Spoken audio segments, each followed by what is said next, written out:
This is a 100% true story that happened to a woman in Madison, Wisconsin.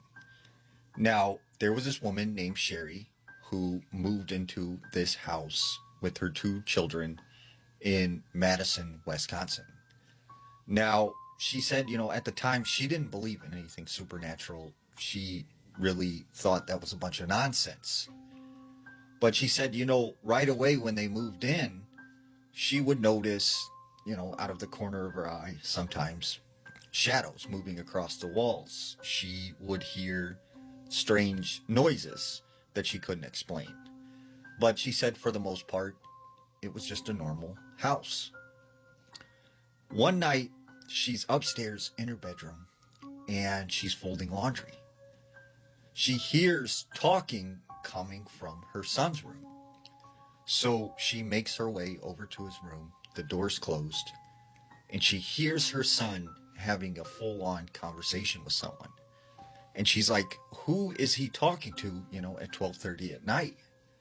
So she opens the door, and when she looks in his room, he is not in his bed. So she starts yelling for him.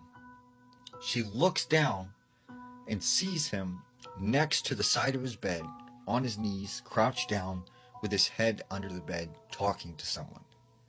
And she's like, "Hey, who are you talking to? Like, who's under there?" And her son's like, I can't tell you." And she said, "What do you mean you can't tell me? Like, who's under the bed?" And he's like, "I can't say. He'll get mad." And she's like, "What? Who's under there?" So she runs over to the bed and she looks underneath there. It's empty. There's nothing under there. So she's like, "You know what? Just get back in bed. Like, just stop, doing whatever you're doing." Several weeks pass, and on a regular basis, she keeps finding her son talking to someone under the bed, except there's no one there.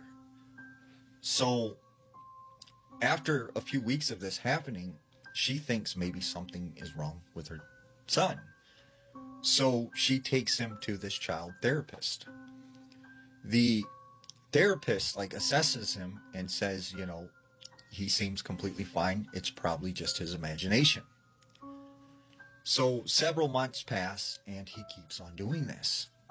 Well, one day she's sitting down in the living room with him and they're talking when she notices he has some scratches and bruises all over his body. And she's like, "Where did you get those scratches and bruises from? What's going on?" And he's like, "I can't say. I can't tell you." And she's like, "Yes, you have to tell me, what is going on with you?" And finally he breaks down and he starts crying and stuff. And he just starts freaking out. And then he runs up to his room. So the mom, at this time is like, I don't know what to do. What is going on with my son? She's just panicking. Later that night, she's awoken to her son screaming in his bedroom. She runs as fast as she can. She goes in his room. She finds him halfway underneath the bed. He's grabbing onto the bed frame, and it looks like something is pulling him under the bed. So she immediately grabs him, pulls him out from under the bed. She looks under there. There's no one there. So she's like, "You know what? This is weird.